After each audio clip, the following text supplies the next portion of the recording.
For the Mets, importantly, they start at home. They're against Colorado, not a very good team. They have 4 games with them. deGrom is starting this series off, and Pete Alonso, Francisco Lindor, Starling Marte, the Vogelback, all these guys now. Mark Canha, this is the stretch run. This is the 37-game run at the end of the season that will determine if you can get one of these top 2 seeds in the Major League Baseball playoffs on the National League side. So I couldn't ask for a better pitcher to be on the mound to start this run, and I'm trying to think about what kind of record I want to see from them. Because when you take a look at their schedule, and I don't really like to go that far out, a lot of it has to do with the health of your own team. You love going far out with the schedule. I know, but when I think about it, they're going to play 2 teams, the Dodgers, well, actually 3 teams, the Dodgers, the Brewers, and the Braves. And there's 9 games amongst those 3 teams. The other games left on that list. Oh, yeah. Worst teams in baseball. The 28 other games are games where, I'm looking at a 24-4 record in those games. Yeah, should be. So I'm trying to think out of the 37 games left, what I'd like to see them get to. And, this is it. You've had an unbelievable year. Okay, you got swept by the Yankees. Who cares? You lost, 4 out of 5 or 3 out of 4 to Atlanta the last time you saw it. It doesn't matter. What matters now is how you finish. And guys need to finish strong. Pete Alonso needs to wake up now. He's got a chance to do some great things, offensive numbers. He's going to see a lot of crappy pitching. A lot of crappy pitching is coming. So offensive numbers should start exploding. Confidence should start coming back. And this is the stretch run for them to win the NL East and have one of the top 2 records in the National League. Yeah, and if you want to break it down a little bit more, with the immediacy, they got a 10-game homestand, right? So focus on that. Now, the Dodgers are a part of that homestand. But, yeah, there's a lot of bad teams. You got 7 games against the Pirates in there. You got the Nationals in there. You got the Marlins in there. You got the Cubs in there. I mean, this is it. Get the A's in there. Yeah, you do. So it is really the worst. And the Rockies in there as they are facing for the next couple of games. And the Nationals to finish the season with. Yeah, right. So, look, division games are always a little bit different. But I just, and I'm not worried about the Braves. I'm only worried about the Mets. How could you not be worried about it? They won again. They're a game and a half back. They don't lose. They're defending World Series champions. If you're not paying attention to that. They're going to St. Louis now. Okay. All right, so now their schedule gets a little tougher. The Mets schedule gets a little bit of a breather. We're going to be going back and forth now over the next 37 games. And that's why, health plays a big part of it. Before I went on vacation last week, we were talking about the health of the Mets and, it's heaven. Everybody's playing. Everybody's healthy. Then comes the groin. Then comes the oblique. Then comes a bad back. And then comes this. Then comes that. And then Beatty's in the lineup the next thing you know. And, okay, but he's not ready for prime time just yet on a consistent basis. This is it. This is the run that you have to play your best baseball right now in order to get you where you want to get to when it comes to the new reformulated playoffs in Major League Baseball. And that is getting one of the top 2 records in the National League. And by the way, if you look at the Braves' schedule, it is tougher than the Mets' schedule, but everybody's schedule is tougher than the Mets' schedule down the stretch because I believe they have just the easiest out of anybody. It's not that formidable. I mean, they do end up going out to the West Coast, and they play the Mariners, which have had a really good season. They play the Giants, who have had a good season. So, not a good season compared to last year. So it's not, and they have some really bad teams in there as well, and they just got finished with the Pirates. All right, so they do have the Cardinals this weekend, but this is a critical one.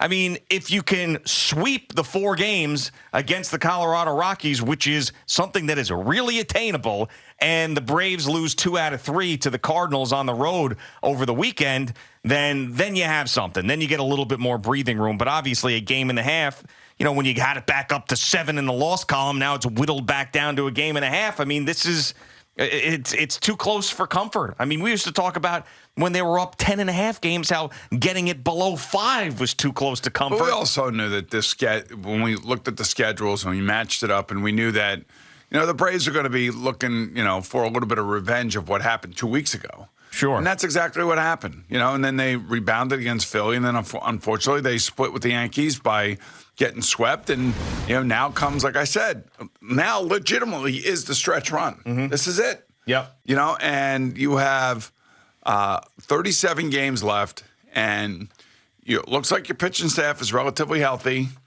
Oh, God, I hate even saying that. Well, I mean, that's why I started with what I started with, is I'm sorry, and I don't want – this is not a negative take. It's a realistic take, is the fact that Jacob deGrom, even Keith Hernandez said it when he was on with us.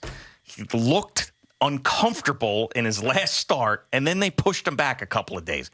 Did they push him back a couple of days just because they want to make sure that he's healthy and the extra rest they believe is really going to help him? Or was he not feeling 100% and they weren't telling us about it? And we know Jacob deGrom, prior to missing an entire year, was coming out of games, getting MRIs. They were clean, pitching an inning or two, coming out of a game, getting an MRI. They were clean. So, I mean, that is still in my head. So I don't know what we're going to get from him tonight. And I really, really hope that he goes out there, 7 innings, 3 hits, no runs. The Mets jump on the Rockies early. They end up winning 5-0, and then you have nothing to worry about. But I need to see it. And if anybody is just assuming that Jacob deGrom is going to be great and going to be healthy the rest of the way, I mean, you're not paying attention. And what do you expect out of him tonight? I mean, it could be anything. You know, it really could be. I'm sorry, I expect greatness. Yeah, I know. You know, we've all talked about how when he's on, he's the best pitcher in baseball. I expect greatness. I'm sorry. You know, he's been gone for too long. He's had too many little nagging injuries. They give him an extra day, whatever. They want to be careful with him. And, you know, go out there and give me 7 innings, throw 100 pitches, and he's not. They won't even let him throw 100 pitches now. Let's call it a day. You know they won't. Well, I mean, they won't. I mean, which is nuts. I mean, it'll be like 80, 85 at most. Work him back in, couple extra days. I mean, it's just like enough already. You know, I guess if you get him to his maximum in the playoffs, then that's what you really want to do. But, you know, at the same time, you're in a division race here. Yeah. Like, say what you want about not paying attention to the Braves. Every game counts, especially with the new playoff setup, as you mentioned. So, I mean, these games are critical as well when you're talking about winning the NL East. Yeah, and then for the Yankees, you know, their schedule is not that easy. I mean, they're playing a lot of teams that are right in and around potential wild card, entries. Mm-hmm. And when you look at their schedule, okay, they got the A's coming up, but then, you know, they got Milwaukee, they got Tampa, they got Boston, they got Toronto, they got Baltimore. They got all those teams still left. And the weirdest scheduling that I think I've ever seen, the Yankees end at Texas. What?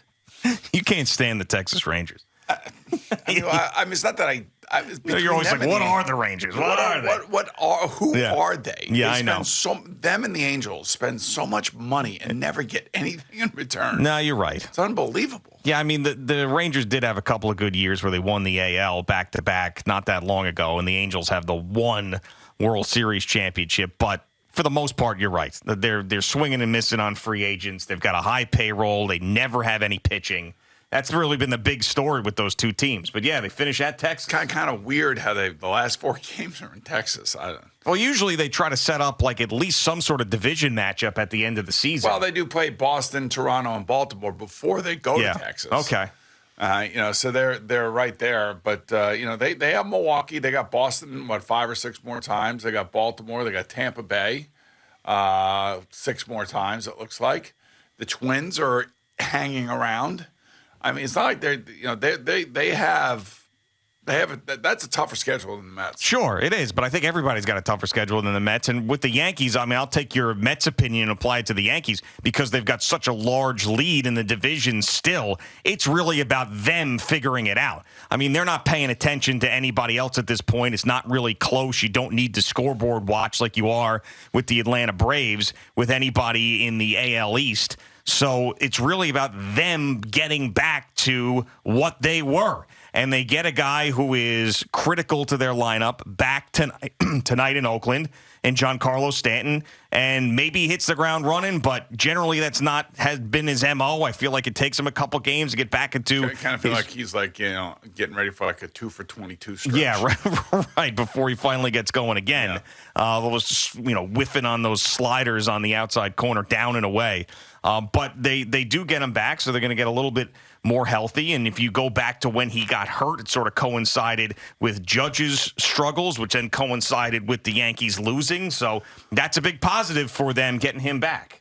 So I think that for the Yankees, it's focusing on themselves more than worrying about everybody else. Where with the Mets, yeah, you focus on yourselves. Of course, it's all right in front of you, and you got all these easy teams, but you've got a team that's breathing down your neck that never loses. And if you look around Major League Baseball, this is like the only real division race that's going on. I mean, the Mets are having the best regular season. It's unbelievable that this has to happen. The best regular season we've seen from them in 30 years. And look at this. You got the Braves, the defending World Series champion in your division that's coming on like a banshee in the second half of the season. All right, well, just do what you got to do now in these last 37 games. Don't worry about it. Yeah, don't worry about it. I swear to God, I am so not, easy to say, don't worry about it. Well, this is what Buck Showalter has got to do, and he will do it because he knows it's a long season, and he also knows that they're not going to see the Braves again until the end of the season. So why worry about what they're doing? Just do what you do. If you do what you're supposed to do and you take care of business, you're going to be fine. That's the way I look at it, and they're a good team. They've been a good team all year long. There's no reason why they shouldn't finish strong here with this schedule. And with a healthy team, they're going to get Gurame back. They're going to get Escobar back. They're going to get all the professionals back. Everybody's going to be fine. Everybody's going to relax, and hopefully the hitting comes back. They had opportunity after opportunity at game 2 against the Yankees and just could not break through. And they even had a chance in the top of the ninth to win the game. Yeah, and to go back to that Texas thing, the great Joey from Yonkers, who checks in a lot and listens to the show, that's that schedule, that series that was rescheduled from the beginning of the season because of the strike lockout situation. Remember that? So they were supposed to play Texas. They didn't, and they moved it all the way to the end of the season. Good for Joey from Yonkers. There you go. Boy, Joey from Yonkers. That's why that happened. That's what I'm talking about. Thank you for watching. Please like, comment, and subscribe. And don't forget to hit the red bell so you're notified when we have new content.